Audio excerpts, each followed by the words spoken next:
নমস্কার। কয়েকদিনের মধ্যেই পশ্চিমবঙ্গে শুরু হতে চলেছে ভোটার কার্ড ভেরিফিকেশনের কাজ। আর এই প্রক্রিয়া শুরু হওয়ার সঙ্গে সঙ্গে অনেকের মনে একটাই প্রশ্ন ঘুরছে, আমাকে কি কোনো কাগজ দেখাতে হবে? কারণ বিহারের মতো এবার পশ্চিমবঙ্গেও অনেক মানুষকে নানা রকম নথি জমা দিতে বলা হতে পারে। তবে সবার ক্ষেত্রে কি কাগজ দেখানো বাধ্যতামূলক? কেউ দেখাবেন, কেউ দেখাবেন না। তাহলে কিভাবে বুঝবেন কার ক্ষেত্রে কি প্রযোজ্য? কাদের কাগজ দেখাতে হবে, কাদের নয়? এবং যাদের কাগজপত্র নেই তাদের ক্ষেত্রে কি কোনো বিকল্প পদ্ধতি আছে? এই সমস্ত প্রশ্নের উত্তর আমি দেবো আজকের এই ভিডিওতে এবং বোঝানোর চেষ্টা করব কার জন্য কি নিয়ম আর কিভাবে আপনি নিজেকে প্রস্তুত রাখতে পারেন এই ভেরিফিকেশন প্রক্রিয়ার জন্য। প্রথমেই বলে দিই কাদের কোনো ডকুমেন্টস দেখানোর প্রয়োজন নেই। বেশ কিছুদিন আগেই ২০০২ সালের ভোটার লিস্ট অফিসিয়ালি পাবলিশ করা হয়েছে। যদিও সেখানে এখন পর্যন্ত অনেক বিধানসভা এবং অনেক জেলার নাম কিন্তু নেই। সেগুলো ধীরে ধীরে আপলোড হচ্ছে, কিছুটা সময় হয়তো নেবে, কিন্তু খুব তাড়াতাড়ি সমস্ত বিধানসভা ও জেলার নাম কিন্তু আপলোড হয়ে যাবে। তো এই ২০০২ সালের ভোটার লিস্টে যাদের নাম আছে তাদেরকে কিন্তু এখন আলাদা করে কোনো ডকুমেন্টস দেখানোর প্রয়োজন নেই। না বার্থ সার্টিফিকেট লাগবে, না অন্য কোনো ডকুমেন্ট লাগবে। শুধুমাত্র ২০০২ সালে ভোটার লিস্টে নাম থাকলে তাদের ওই নামটা দেখালে ভেরিফিকেশন হয়ে যাবে এবং তারা যে ভারতীয় নাগরিক এটা কিন্তু প্রমাণিত হয়ে যাবে।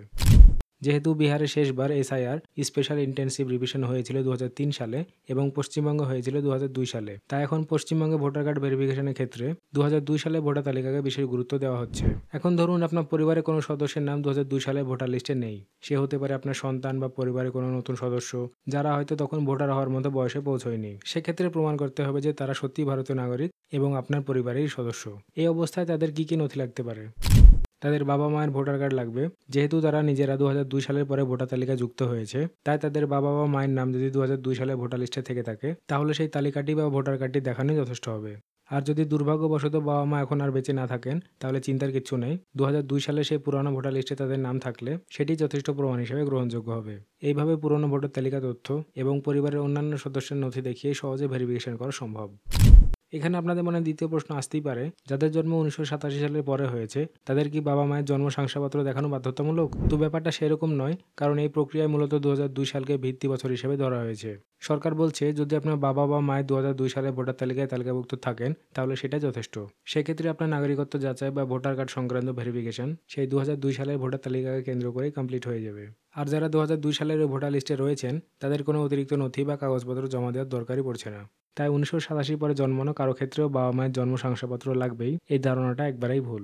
এই নিয়মে ১৯৮৭ নয়, ২০০২ সালই আসল চাবিকাঠি। সুতরাং যদি আপনার পরিবারের নাম ওই বছরে ভোটার লিস্টে থাকে তাহলে আপনার দিক থেকে আর চিন্তার কিছু নেই। এখানে আরেকটা গুরুত্বপূর্ণ প্রশ্ন উঠে আসছে। অনেকে জানতে চাচ্ছেন জন্ম শংসাপত্র বা বার্থ সার্টিফিকেট যদি না থাকে তাহলে কি অন্য কাগজপত্র দেখানো যেতে পারে? হ্যাঁ, এর উত্তর হলো অবশ্যই পারে। সরকার মোট ১১টি ডকুমেন্টের কথা উল্লেখ করেছে, তার মধ্যে যে কোনো একটি ডকুমেন্ট দিলে কাজ হবে। এই তালিকায় কি কি থাকতে পারে? ধরা যাক আপনার বাড়ির মালিকানার দলিল আছে, সেটা গ্রহণযোগ্য। আপনি যদি সরকারি কোনো ঘর পেয়ে থাকেন তার কাগজও চলবে। পোস্ট অফিস বা ব্যাংকের পাসবই যদি আপনার নামে থেকে থাকে সেটাও একটি বৈধ প্রমাণ। এমনকি আপনার পেনশনের কাগজও এই তালিকায় পড়ে। এরকম আরও কিছু গুরুত্বপূর্ণ ডকুমেন্ট আছে যেগুলো নিয়ে বিস্তারিতভাবে ওই নির্দিষ্ট সরকারি ওয়েবসাইটে বলা হয়েছে। আপনি একবার সেখানে গিয়ে দেখে নিলেই পুরো ব্যাপারটা পরিষ্কার হয়ে যাবে। আমি এ নিয়ে অলরেডি ভিডিও বানিয়েছি, এই যে ১১টা ডকুমেন্ট কী কী লাগবে সেই বিষয়ের উপর। আমি এই ভিডিওর ডেসক্রিপশনে সেই ভিডিও লিঙ্ক দিয়ে দেবো, সেই লিঙ্কে ক্লিক করে আপনারা ওই ভিডিওটি একবার দেখে নিতে পারেন। অনেকে ভাবছেন জন্মের শংসাপত্র কি একমাত্র প্রমাণ? যদি আমার কাছে কোনো ডকুমেন্টই না থাকে তাহলে কি আমি ভারতের নাগরিক নই? তাহলে কি আমাকে দেশ ছাড়তে হবে? দেখুন, ব্যাপারটা কিন্তু মোটেই এতটা কঠিন বা চূড়ান্ত নয়। জন্মের শংসাপত্র ছাড়াও অনেক ধরনের ডকুমেন্ট আছে যেগুলো নাগরিকত্ব প্রমাণ দিতে পারে। আমি আগেই বলেছি সরকার মোট ১১টি বিকল্প ডকুমেন্টের কথা বলেছে। তবুও ধরুন আপনার কাছে সত্যি সত্যি যদি কোনো কাগজ না থাকে, না জন্ম শংসাপত্র, না ভোটার কার্ড, না অন্য কিছু, তাহলে কি আপনি ভারতের নাগরিক নন? না, সেটা এখনও সরকার কোথাও স্পষ্ট করে বলেনি। যদি কেউ ভারতেই জন্মায়, দীর্ঘদিন ধরে এখানেই বসবাস করছেন, কিন্তু কোনো কাগজ না থাকায় তাকে সন্দেহ করা হয়, সেক্ষেত্রে সরকার বিশেষভাবে কিছু ব্যবস্থা নেবে। সেই ব্যক্তিকে তার নাগরিকত্ব প্রমাণ করার একটা সুযোগ দেওয়া হবে। অনেক বয়স্ক মানুষ আছেন যাদের হয়তো সত্যি সত্যি কোনো ডকুমেন্টস নেই, এমনকি ভোটার কার্ডও না। আমি নিজেও অনেক মানুষকে জানি যারা বহু বছর ধরে এই দেশেই রয়েছেন কিন্তু আজও তাদের কোনো আইডি নেই। তাদের জন্য নিশ্চয়ই কোনো আলাদা নিয়ম বা ছাড়ের ব্যবস্থা হবে। তবে সত্যি সত্যি যারা অনুপ্রবেশকারী, যারা অন্য দেশ থেকে এসে অবৈধভাবে ভারতে বসবাস করছেন, তাদের কিন্তু সাবধান হওয়ার সময় এসেছে। তবে এখনও পর্যন্ত পশ্চিমবঙ্গের জন্য কোনো চূড়ান্ত গাইডলাইন ঘোষণা করা হয়নি, কিন্তু ভবিষ্যতে এই নিয়মকানুন কীভাবে চালু হবে তা খুব শীঘ্রই পরিষ্কার হয়ে যাবে। তাই এখনই আতঙ্কে পড়ার কিছু নেই, কিন্তু সচেতন থাকা এবং নিজের সমস্ত কাগজপত্র গুছিয়ে রাখা বুদ্ধিমানের কাজ। যদি ডকুমেন্টে ঘাটতি থাকে তাহলে যত তাড়াতাড়ি সম্ভব ঠিক করার চেষ্টা করুন। এখানে আপনাদের অনেকের মনে আরেকটা প্রশ্ন আসতে পারে, আমার আগের ভোটার কার্ডের নম্বর একরকম ছিল আর এখনকার নম্বরটা একবারেই আলাদা, এটা কি সমস্যা করবে? আগে অনেকের ভোটার কার্ডে WB/XX এরকম বড় ফরম্যাটের এপিক নাম্বার থাকতো, কিন্তু এখনকার নতুন ডিজিটাল ভোটার কার্ডে সেই নম্বর অনেক ছোট করে দেওয়া হয়েছে, যা অনেকে ডিজিটাল এপিক নাম্বার বলছেন।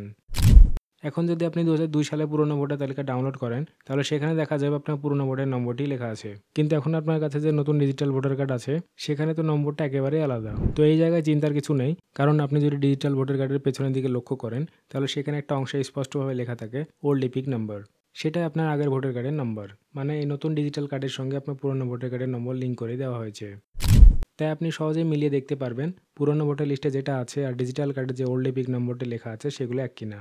আর যদি কারো কার্ডে পুরনো এপিক নাম্বার লেখা না থাকে তাহলেও আতঙ্কিত হবেন না, কারণ এই নতুন এপিক নম্বরটিও নির্বাচন কমিশনের তরফ থেকে ইস্যু করা হয়েছে, তাই তাদের ডেটাবেসে আপনার সমস্ত তথ্যই সেভ করা আছে।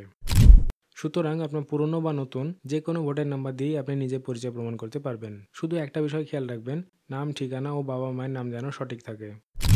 এখানে আরেকটা প্রশ্ন অনেকের মনে আসতে পারে, আমার 2002 সালে ভোটার কার্ডে যেমন নাম ছিল এখন তো সেটা আমি বদলে ফেলেছি, তাহলে কি সেটা কোনো সমস্যা হবে? অনেকে আছেন যারা নিজেদের নাম পরিবর্তন করেছেন, কারো বাবার নাম, টাইটেল, পদবি বা জন্ম তারিখ বদলেছে, আবার অনেকের ঠিকানাও পরিবর্তন হয়েছে। স্বাভাবিকভাবে প্রশ্ন আসে, তাহলে তো আমার বর্তমান ভোটার কার্ড আর 2002 সালে ভোটার লিস্টের সঙ্গে মেলে না, তাহলে কি হবে? চিন্তার কোনো দরকার নেই। আপনি যখনই আপনার ভোটার কার্ডে অন্য কোনো তথ্য সংশোধন বা পরিবর্তন করেছেন তখন নিশ্চয়ই একটা ফর্ম ফিল আপ করে আবেদন করেছিলেন। সেটা হতে পারে নাম সংশোধন, ঠিকানা বদল, জন্ম তারিখ সংশোধন, যাই হোক না কেন। এইসব কারেকশনের প্রতিটি রেকর্ড নির্বাচন কমিশনের ডেটাবেসে সেভ করা থাকে। এটা কিন্তু এমন না যে আপনি মুখে বলে দিলেন আর তারা এমনি এমনি কার্ডটা পরিবর্তন করে দিল। প্রত্যেকটি সংশোধনের পেছনে আপনার দেওয়া আবেদনপত্র, প্রমাণপত্র এবং কমিশনের অনুমোদন থাকে। তাই আপনি যদি আগে কোনো তথ্য বদলিয়েও থাকেন তাতেও কোনো সমস্যা নেই। কমিশনের কাছে আপনার পুরনো এবং নতুন সব তথ্যই আছে, তাই আপনি এখনও সেই একই ব্যক্তি, এটা প্রমাণ করতে কোনো অসুবিধা হবে না। সুতরাং নাম, পদবি বা জন্ম তারিখে কোনো রকম কারেকশন থাকলেও আপনার নাগরিকত্ব বা ভোটার পরিচয় প্রমাণে কোনো সমস্যা হবে না। আশা করি এই জিনিসগুলো আপনারা বুঝতে পেরেছেন। অনেকে একটু সমস্যার মধ্যে ছিলেন। আশা করি আজকের এই ভিডিওটি দেখে আপনাদের সমস্ত জিনিসগুলো ক্লিয়ার হয়েছে। যদি এই ভিডিওটি আপনাদের উপকারে আসে তাহলে একটা লাইক দিয়ে আমাদেরকে উৎসাহ দিন। ভিডিওটি দেখার জন্য আপনাদেরকে অনেক অনেক ধন্যবাদ। ভালো থাকুন, সুস্থ থাকুন, দেখা হবে পরবর্তী ভিডিওতে।